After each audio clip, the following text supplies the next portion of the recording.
எப்பெல்லாம் அப்படி குழம்பி போய் வழி தெரியாம இருட்டுல முழிக்கிறனோ, மேல இருந்து கண்ணுக்கு தெரியாத ஒரு கையை பிடிச்சு அப்படியே கூட்டிட்டு போகும். அப்ப என்னோட ரசிகர் ஒருத்தரும் தீப்பந்தமா எரிஞ்சு எனக்கு வெளிச்சம் காட்டணும்.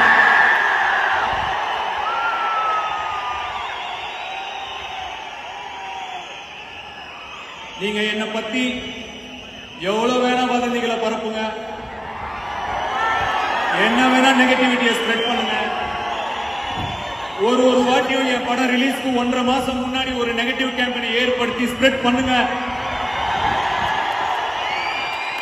அந்த கண்ணுக்கு தெரியாத கையும் என் ரசிகர்கள் ஒருத்தரும் தீப்பந்தமா எரிஞ்சிட்டு இருக்கிற வரைக்கும் நான் போயிட்டே இருப்பேன்.